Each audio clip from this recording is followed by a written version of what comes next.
तो हम बहुत पावरफुल हो जाते हैं यदि ऑलमाइटी को अपना साथी बना लें। है या नहीं? हम अकेले भले ही कमजोर हों पर साथी ऑल पावरफुल, तो हम कितने पावरफुल हो गए। तो ये स्पिरिचुअलिटी हमें सिखाती है प्रैक्टिकल में।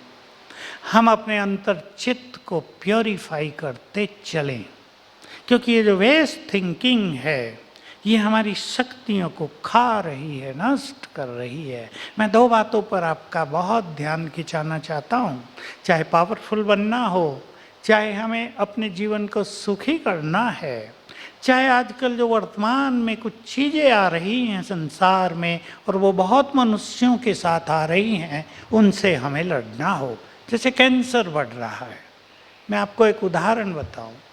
हमारे यहाँ ज्ञान सरोवर में आपको ये पता चल गया होगा कि हमारे जितने भी सेंटर्स हैं संसार में, उनमें लगभग 16,000 बहनें हैं, ब्रह्मा कुमारियाँ, जिन्होंने अपना लाइफ डेडिकेट किया है। और 2000 ऐसे भाई लोग हैं जिन्होंने अपना लाइफ डेडिकेट किया। 2000 से भी ज़्यादा, 3000 होंगे अब। तो उनमें से किसी को कोई बड़ी बीमारी हो जाती है तो यहाँ आ जाते हैं। तो पीछे एक बहन आकर रही, छोटी आयु की थी, 30 साल से कम, उसको कैंसर हो गया। तो हमारे हॉस्पिटल में ही आ गई वो, ट्रीटमेंट होने लगा और वो मेरे पास आई।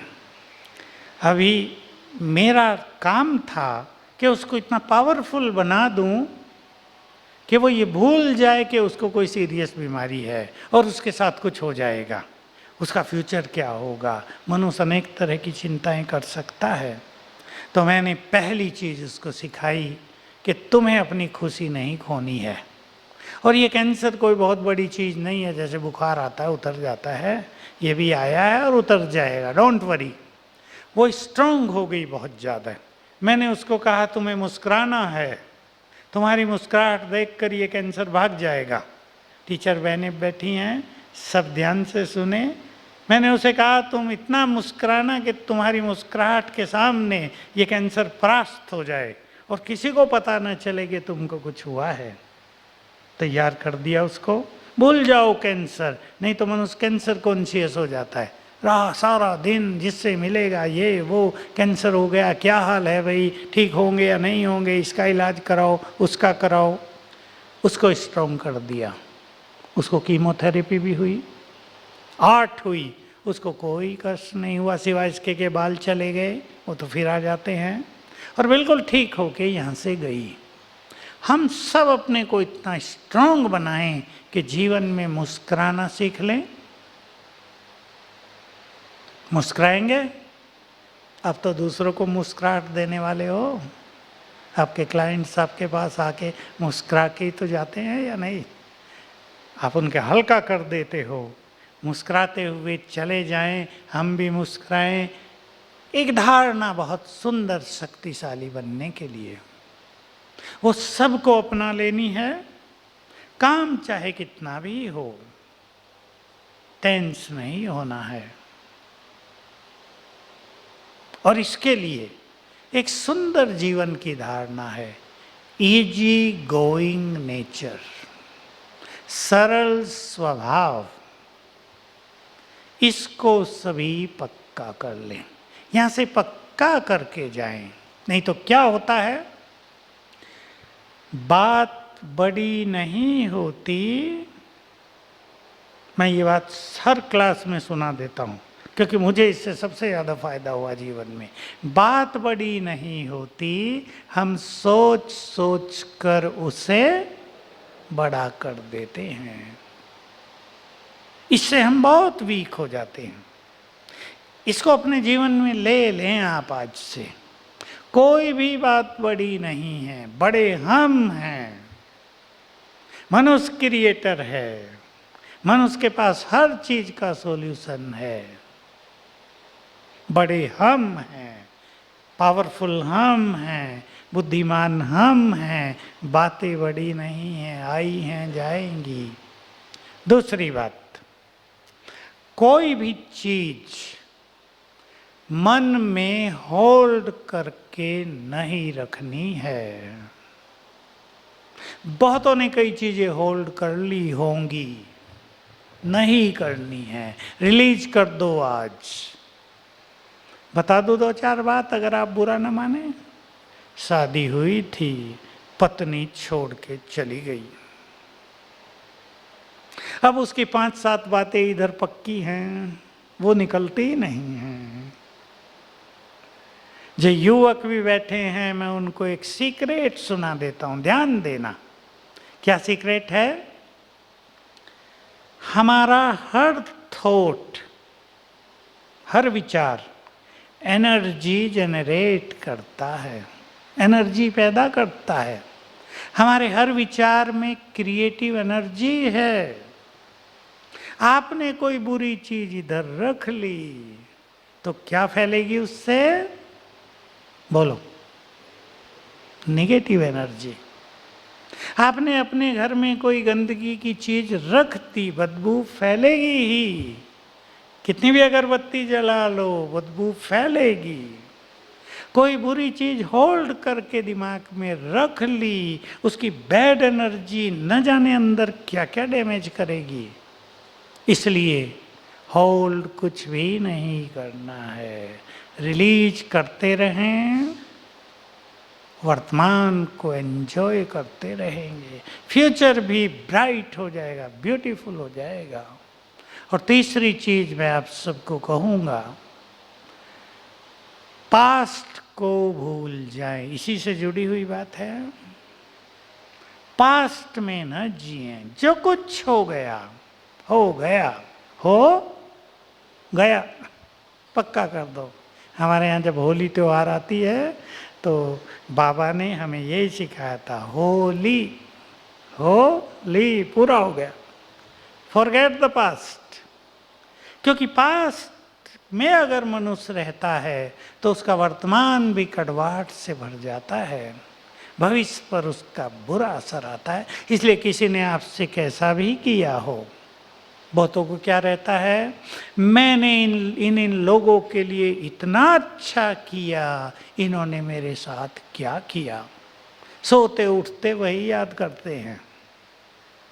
जिंदगी का सारा सुख खत्म।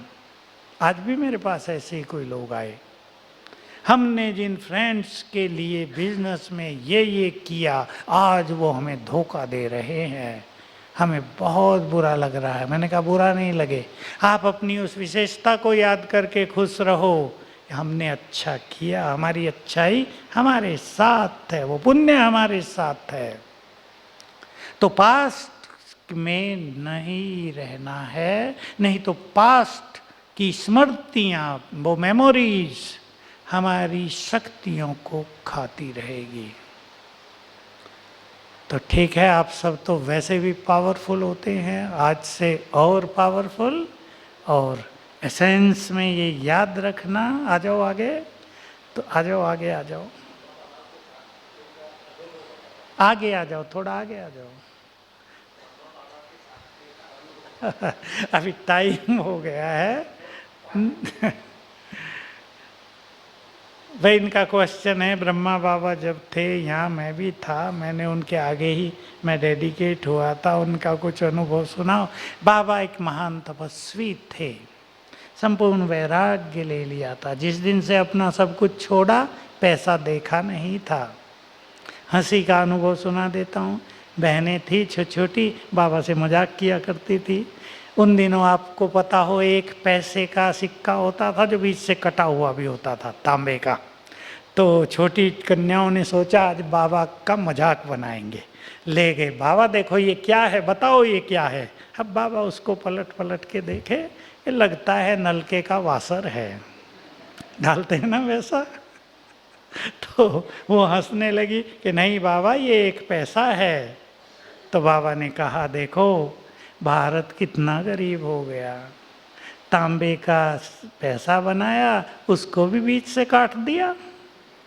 ये भारत कितना साहूकार था, हीरे मोती सोना ये सब यहाँ था, धन संपदा थी। बाबा की पर्सनालिटी बहुत आकर्षक थी। 93 इयर्स तक बाबा कभी झुक के नहीं चले, हमारी तरह कुर्सियों पे पीछे तकिया लगा के नहीं बैठे, गद्दी पर सीधे बैठते थे, पैर पे पैर चढ़ा के, स्ट्रॉन्ग। चलते भी ऐसे थे तो छोटे छोटे सब पीछे रह जाते थे। तेज चाल थी, बैठना भी सीधा था, चश्मा नहीं था, हर चीज परफेक्ट थी बाबा की। बीमारियों में भी कुछ ज़्यादा नहीं बाबा रहे। तो बहुत अच्छी तपस्या की थी उन्होंने, और मैं उनको विशेष रूप से सवेरे 6:15 बजे देखता था तो मैं छोटा, पर अपनी छोटी बुद्धि से देखता था उनको। 6:15 बजे वो क्लास में आया करते थे, राइट टाइम, घड़ी मिलाते थे लोग, और तब उनके तन में सुप्रीम सोल प्रवेश करते थे, उनके मुख से ज्ञान देते थे, तब उनके चेहरे पर जो डिविनिटी आ जाती थी वो रिमार्केबल होती थी, उसको शब्दों में नहीं बांधा जा सकता। चारों ओर जैसे लाइट फैल जाती थी। हमें रोज अनुभव होता था, वहाँ एक छोटा हॉल है, उसमें हम बैठे रहते थे, 5:30 से बैठते थे, थोड़ी सुस्ती सी आती रहती थी। बाबा का गेट पर आना, गेट पर आकर बाबा 10 सेकंड खड़े होते थे, सबको देखते थे जैसे, और ऐसा लगता था पूरे हाल में मानो करंट फैल गया हो, एकदम जागृति आ गई। तो बहुत अच्छे मैं जब बाबा से पर्सनली मिला 68 मई में, बाबा के सामने अकेले अकेले मिलते थे, मैं बैठा, बाबा ने मुझे दृष्टि दी, ये यहाँ का शब्द है, और मैं हो गया बॉडीलेस। ये बहुत सुंदर अनुभव था, इससे मुझे आकर्षण हो गया, और मैंने डिसाइड किया कि मुझे अपना जीवन यहीं डेडिकेट करना है, यही मेरा स्थान है, यहीं से मुझे वो मिलेगा जो मुझे जन्म जन्म चाहना थी। तो मैं कह रहा था, अब 2 ही मिनट बचे हैं, ये याद रख के जाना, ऑलमाइटी की संतान हम बहुत पावरफुल हैं। सवेरे उठते ही याद करना, सफलता मेरा जन्म सिद्ध अधिकार है, और जो ऑलमाइटी है, he is my good friend, उसको अपना साथी बना लेना, तो उसकी पावर भी हमारे साथ काम करेंगे, और हमें लगेगा हम अकेले काम नहीं करते, सुप्रीम पावर हमारे साथ है, और तब ये जीवन की यात्रा बहुत आनंद से भरपूर हो जाएगी। Thank you very much. ओम शांति।